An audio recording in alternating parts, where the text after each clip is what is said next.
Yo, what is up? Back with another video. And today, I'm going to be talking about the Broncos at Steelers Week 2 matchup.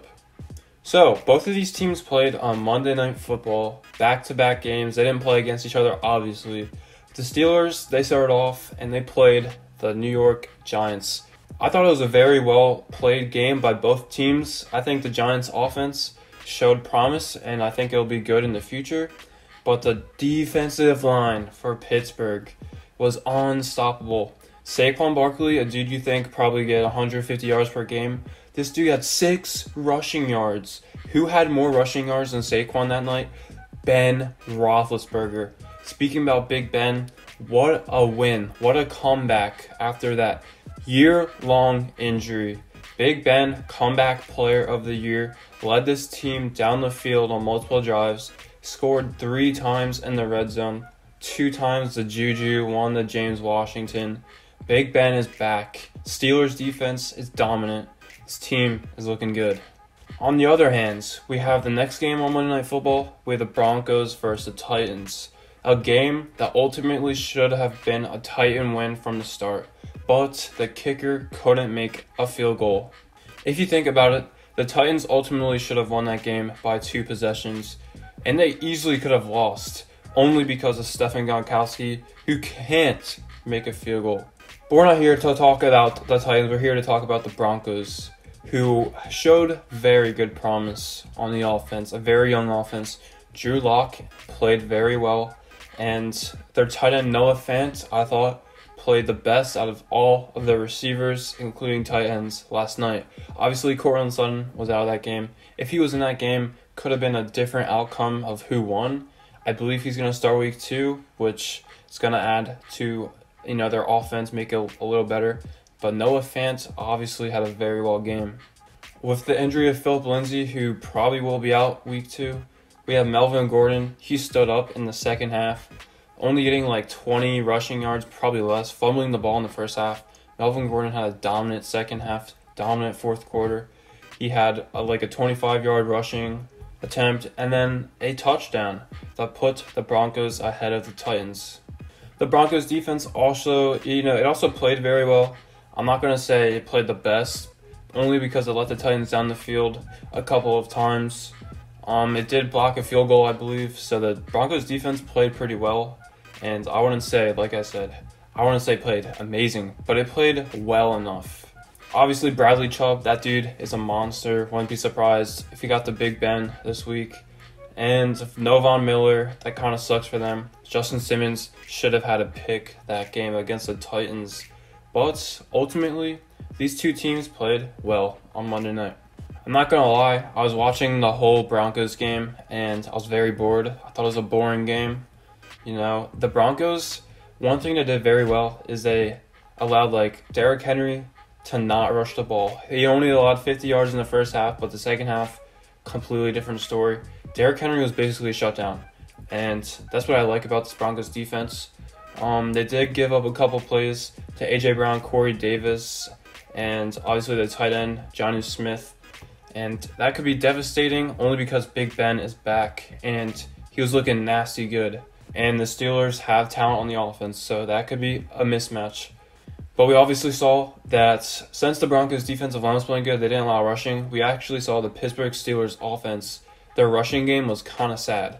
Obviously, James Conner, he got injured. I don't think he's going to play week 2. I don't really care if he does either, because Benny Snell stood up to the challenge, and I believe this dude had over 100 rushing yards. And I think that's the first time Benny Snell has had a career day like that. And I think Benny Snell probably could be the lead running back for this team in the future, maybe alongside Anthony McFarland. But with a very dominant defensive line for the Broncos, I don't think the running game is going to go well for Pittsburgh week 2. But on the contrary, we have the Broncos running game.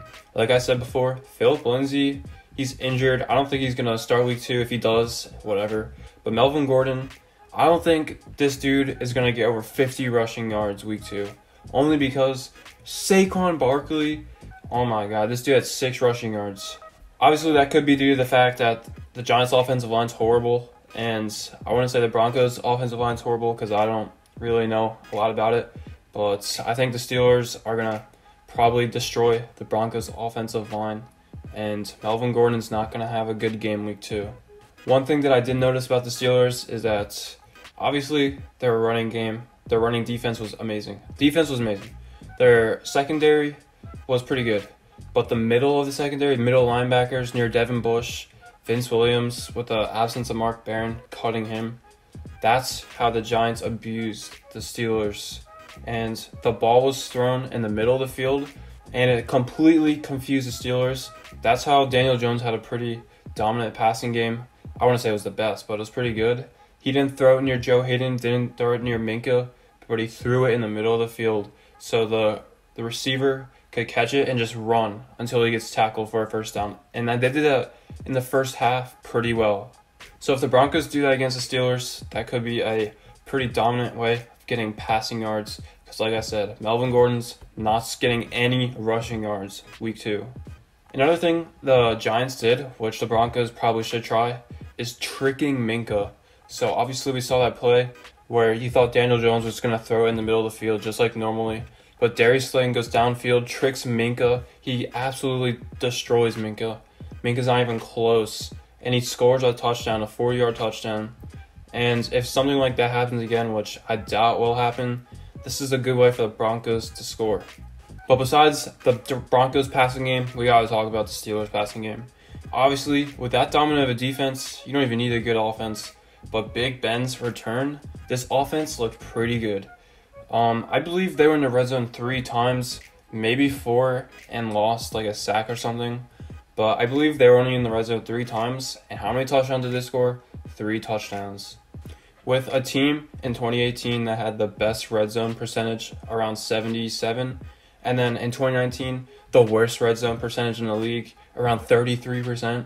The Steelers' offense looked good, scoring 100% of the times they were in the red zone with a touchdown to Juju, and James Washington. Now, I do believe the Broncos did get abused by the receivers a little bit. And in the first half, it wasn't really that well. A.J. Brown didn't even have a catch. But in the fourth quarter, third quarter, Ryan Tannehill started abusing the secondary. I believe they were abusing A.J. Boye, and then he got injured, so he was out of the game. That kind of sucks for them because A.J. Boye is a monster. And obviously, he has a history of destroying the Pittsburgh Steelers as a Jaguar. So if A.J. Boye is out week 2, it could be devastating. But Justin Simmons played a very well game, almost had a pick. I probably would have caught that ball if it was me, not going to lie. But I don't know what's going to happen. I think the Steelers' offense is going to play well once again. Like the Giants, I think the Steelers should abuse the middle of the field and the secondary, only because A.J. Boye is missing, probably could be out of this game. What I believe is going to happen is the Steelers are going to rush the ball with Benny Snell, probably get 60 rushing yards the whole game, whatever. But they're going to throw the Juju and Deontay in the slot, middle of the field, and they're just going to get cheap yards, 10, 15-yard catches. And then Claypool and James Washington are going to be deep threats. And they're going to be, oh my gosh, I'm not even lying. Claypool had the best catch I've seen all year. So if we see those two downfield and we see Juju Deontay in the middle of the field, that's what I like to see for the Pittsburgh Steelers offense. And I think it'll have a good game. So once again, this game is in Pittsburgh. And I believe the Pittsburgh Steelers should win this game.